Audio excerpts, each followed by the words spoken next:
जय श्री राम, जय श्री हनुमान। दर्शक मित्रों, हमारे सभी दर्शक मित्रों को हनुमान जयंती की खूब खूब हार्दिक शुभकामनाएं।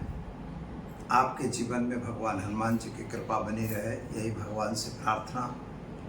पहले भगवान हनुमान जी की कृपा के लिए उनकी स्तुति कर लेते हैं, इसके बाद हम जानते हैं क्या है उनका रहस्य और क्यों मनाई जाती है हनुमान जयंती। मित्रों, तथ्यों पर यह वीडियो बनते हैं तो आप जानते ही हैं, हमारी चैनल आपको तथ्य से आधारित बात करती है और साइंटिफिक बात ही हमारे चैनल का उद्देश्य है। धर्म में अंधश्रद्धा नहीं होती, केवल श्रद्धा के साथ साथ यहाँ पर साइंस भी जुड़ा होता है। चलिए हम भगवान हनुमान जी को पहले वंदन करते हैं। मनोजवं मारुततुल्यवेगं जितेन्द्रियं बुद्धिमतां वरिष्ठं वातात्मजं वानरयूथमुख्यं श्रीरामदूतं शरणं प्रपद्ये। भगवान के चरणों में वंदन करके शुरू करते हैं कि किस तरह से भगवान हनुमान जी का प्रादुर्भाव हुआ और उनकी 2 जयंतियाँ क्यों मनाई जाती हैं, यह भी हम सवाल लेंगे। क्यों हम हनुमान चालीसा का पाठ करते हैं, क्या है बजरंग बाण और बहुत कुछ। तो दर्शक मित्रों, जैसा कि हम जानते हैं कि लाल देह लाली नशे अरुधर लाल लंगूर वज्र देह दानव दलन जय जय जय कपिशूर। भगवान जो है कपिशूर, कप के स्वरूप में है और एक कपिशूर होते हुए भी भगवान राम के परम मित्र, परम दूत हैं। वो सेवक मानते हैं अपने को, आपको हनुमान जी भगवान नहीं मानते, वे सेवक माने जाते हैं। और क्या है, वो रुद्रावतार भी कहे जाते हैं। एकादश रुद्र में भगवान हनुमान जी कहे जाते हैं कि एकादश रुद्रावतार है। जब भगवान ने रामावतार धारण किया तो नियम है मित्रों कि जब कोई भी परमेश्वर की प्रतिकृति पृथ्वी पर अवतरण लेती है तो समझिए कि उनके सारे जितने पीछे के होते हैं, जितने भी देवी देवता होते हैं, तो उनकी मदद के लिए सब आ जाते हैं। ऐसे ही भगवान राम के लिए जब युद्ध था, उनको पता था कि रावण को मारना है, कुंभकर्ण को मारना है, ताड़का को मारना है, बड़े बड़े राक्षसों से युद्ध है। उस समय भगवान हनुमान जी यानी भगवान शिव जी खुद उनको मदद करने के लिए आए थे। इनके अवतरण के पीछे की कहानी तो ऐसी है कि सुमित्रा और कैकेयी और माता कौशल्या को जब चरु मिलता है तो चरु का ही भाग उन्होंने सुमित्रा को दिया था, अपने में से थोड़ा थोड़ा निकाल के। उन्हीं में से एक चरु जो है उठा के गिद्धराज जो है वो यहाँ से उड़ के और माता अंजना माई के, जब ये लोग अर्घ्य दे रहे थे, अंजना माई और केसरी अन्न दे रहे थे, अर्घ्य दे रहे थे, उस समय वहाँ पर पवन वेग से वहाँ गिरा और वह बालक के रूप में गिरा। भगवान हनुमान जी का जन्म नहीं हुआ, अवतरण हुआ है। इनके जन्म नहीं होते, किसी भी देवी देवता का अवतार पृथ्वी पे अवतरण होता है, जन्म नहीं होता।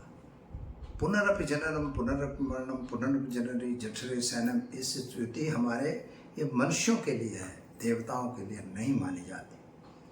तो वही अवतरण जो पत्थर पर बालक को देखकर माता अंजनी ने उन्हें स्वीकार किया, और एक उनके बच्चे नहीं थे, उन्होंने स्वीकारा कि मेरा बच्चा है।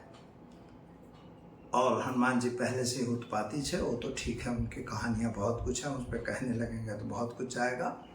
इतना उत्पात था कि ऋषि मुनियों के बर्तन बर्तन सब उठा ले जाते, भगवान सबको उठा के पेड़ पे चढ़ जाया करते थे। उसी समय ऋषि ने उन्हें श्राप दे दिया कि तुम अपनी ताकत को भूल जाओगे। एक जगह लिखा हुआ है कि बाल समय रविभक्ष लियो तब तीनों लोक भयो अंधियारो। अब यह बात जो है अतिशयोक्ति है कवि की अतिशयोक्ति को हम नहीं कह सकते। भगवान हनुमान जी ने सूर्य को निगल लिया। यद्यपि यह अतिशयोक्ति इसलिए मैं कहूँगा कि यह वास्तविक रूप से भगवान हनुमान जी ने निगला, ये बात नहीं होती। सूर्य की शक्ति उनमें थी कि उन्होंने जब अगर चाहा तो सूर्य को भी बंद कर दिया। उनके तेज के सामने सूर्य भी छोटे पड़ गए, सूर्य का प्रकाश बंद हो गया, अंधियारा हो गया, अंधेरा हो गया। जब सूर्य ने तपना शुरू किया। सूर्य से जब उनको गुस्सा आ गया तो उन्होंने क्या किया कि उनके जो ताप था, भगवान हनुमान जी के ताप से भगवान सूर्य जो थे वो खुद झांखे पड़ गए, मतलब नमी हो गई, मतलब उनकी प्रकाश बंद हो गया, उनका अंधेरा हो गया। मुंह उनका टेढ़ा, ऐसा कहा जाता है कि वज्र मार दिया था इंद्र ने, क्योंकि सूर्य को निगलने का जो साहस था, सूर्य को ढकने का जो साहस था वो राहु को है। राहु ने कंप्लेन की, इंद्र राजा था, उन्होंने वज्र से भगवान को दंडित किया। पवन पुत्र भगवान थे, क्योंकि वह जो चरु उठा के लाया तो पवन के वेग से यहाँ पहुँचा था, और माता इसलिए माता के हाथ में पवन ने उसको गिराया, तो इसलिए पवन के भी पुत्र कहे गए, अंजनी के भी पुत्र हैं, केसरी के भी पुत्र इसीलिए कहे गए। तो भगवान हनुमान जी की लीला अपरंपार है। अतुलित बलिधामम हेम शैलाभदेहम धनुष बल कृशानम वानराणाम अधीशम। भगवान के लिए कहा जाता है अतुलित बलिधामम, इतना बल था कि जो उसके बल को संभाल नहीं सकते। लोग तो कहते हैं कि पहाड़ उठा के चल दिए, पूरा पहाड़ उठा के चल दिए, किसी को उठा के पूरा घर उठा के चले आए। तो मतलब इस तरह से उनके बल ज़्यादा था, उसका ये मात्रा यह होती है, उसका उपमा अलंकार है। उपमा के कारण उनके बल बहुत है, बलवान बलशाली थे। तो ऐसे बलशाली हनुमान जी जो थे, भगवान हनुमान जी के परम सेवक थे। भगवान हनुमान जी ने शनि महाराज को लंका से चढ़ाया, क्योंकि बुद्धिमान थे हनुमान जी। अष्ट सिद्ध नवनिधि के दाता असबरधीन जानकी माता, माता जानकी ने उन्हें अष्ट सिद्धियों का और नवनिधियों का वरदान दिया था। क्योंकि मिथिला यूनिवर्सिटी भगवान मतलब जो जनक जी की थी, उसकी वो वाइस चांसलर थी। उन्होंने अपनी डिग्रियाँ हनुमान जी को दे दी थी। तो लघिमा, गरिमा, अणिमा, महिमा जो डिग्रियाँ हैं, 9 डिग्री कही जाती हैं, जो 9 सिद्धियाँ हैं, वो सारी सिद्धियाँ भगवान हनुमान जी के पास थे। कभी छोटा रूप ले लेना, कभी बड़ा रूप ले लेना, कभी रूप का दूसरा रूप ले लेना, कभी ब्राह्मण बन जाना, हर तरह से उन्होंने सोचा। और बुद्धिमान कैसे थे कि जब भगवान राम की परीक्षा लेने गए हैं तो खुद संस्कृत में बात करते हुए भगवान को एक ब्राह्मण के रूप में मिले। उनको लगा कि कहीं राक्षसों की माया न हो। यद्यपि वो जानते थे कि भगवान राम है, लेकिन सुग्रीव ने कहा था, वो डरता था। भगवान राम को उठा के वो सुग्रीव को मिलाते हैं और सीता के यहाँ जाते हैं। समुद्र लांघ गए, समुद्र को पूरा लंघित कर दिया। मतलब ये भी उनकी एक शक्ति का पराक्रम है, उनकी शक्ति थी। सुरसा नाम की राक्षसी को मारा। जब लंका में प्रवेश करते हैं तो लंका के प्रवेश द्वार पर इतनी कड़क सुरक्षा थी कि एक मच्छी के रूप में भगवान जाना चाहे, उन्हें नहीं जाने दिया गया। तब अंत में लंकिनी को भी वह मारते हैं, जो ब्रह्मा की वरदानी थी कि अगर तेरा नाश होगा तो तू समझ लेना कि लंका का नाश अब निश्चित है, रावण का वध निश्चित है, भगवान राम का अवतार हो चुका है। यह सब देवताओं के संकेत थे। अशोक वाटिका उजारी, अक्षय कुमार को मारा, और इसके बाद वापस जब लंका को चला के वापस आते हैं, भगवान लंका को चला के वापस आते हैं, सीता की सुध जो है, सीता को उनका संदेश देते हैं, और इसके बाद उनसे कंकड़ा लेकर और भगवान हनुमान जी वापस आते हैं। जाते समय भगवान ने उनको मुद्रिका दी थी पहचान के लिए। वह मुद्रिका जो थी खेचरी मुद्रिका वाली थी। खेचरी मुद्रिका का अर्थ होता है उड़ के चले जाना। इसीलिए भगवान हनुमान जी उड़ के गए थे, कोई कूद के गए थे, बात अतिशयोक्ति में। और माता ने अपना कंगन उतार के दिया पहचान के लिए। वह कंगन भी खेचरी मुद्रा वाला था, इसीलिए वह उड़ के फिर से इस पार अपने आ गए। तो मित्रों, इस तरह से भगवान हनुमान जी अलौकिक और अलभ्य हैं। लंका में प्रवेश करते हुए बुद्धिमान कितने थे, उन्होंने देखा नवग्रहों को बंद किया है रावण ने। तो रावण से मुक्ति दिलाने के लिए देखा कि शनि महाराज उल्टे लटकाए गए हैं।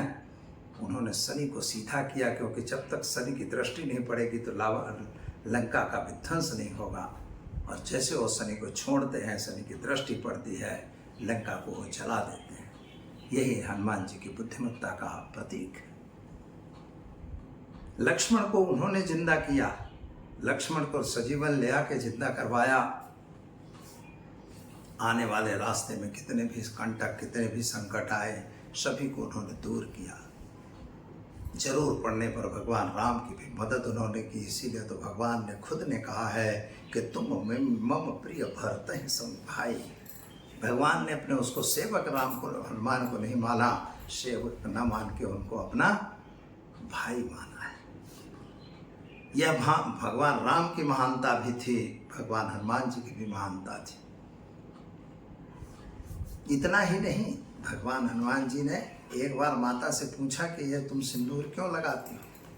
माता ने कहा सिंदूर से भगवान प्रसन्न होते हैं, उनका आयुष्य बढ़ता है। वो मांग में सिंदूर लगा रही थी, हनुमान जी ने पूरे शरीर में सिंदूर लगा लिया। क्या कहे, हमारे प्रभु का आयुष्य बढ़ता है, हमारे प्रभु को सुख मिलता है, उनको आनंद मिलता है, हम पूरे शरीर में लगा लेंगे ताकि उनको ज़्यादा आनंद मिले। इसका अर्थ हुआ कि वे इतने परम भक्त थे। तो भक्ति की पराकाष्ठा भगवान हनुमान जी के पास थी।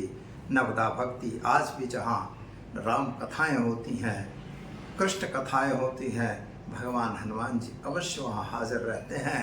किस रूप में रहते हैं यह तो भगवान तुलसीदास जानते हैं। तुलसीदास को उन्होंने रामायण के बारे में बताया था।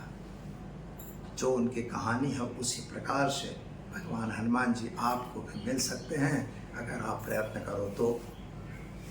मित्रों, विद्यार्थियों के लिए है बल बुद्धि विद्या देहु मोहि हरहु कलेश विकार। बस यह एक मंत्र है, बल बुद्धि विद्या देहु मोहि हरहु कलेश विकार। विद्यार्थी लोग केवल सुबह नहा धोकर अगर हनुमान जी के नाम से इस मंत्र की एक माला किया करोगे तो हनुमान जी आपको हमेशा हेल्प करेंगे। ओम हुम हनुमते नमः कोई भी मंत्र हो, ओम हुम हनुमते नमः इस मंत्र का प्रयोग करोगे, किसी भी प्रकार का संकट होगा दूर हो जाएगा। तो दर्शक मित्रों, कहने को तो बहुत है पर हरि गुण कथा कहा न जाए। भगवान का गुण हम गुणानुवाद करने की हमारी शक्ति नहीं है। दीजिए मुझे इजाज़त। नमस्कार।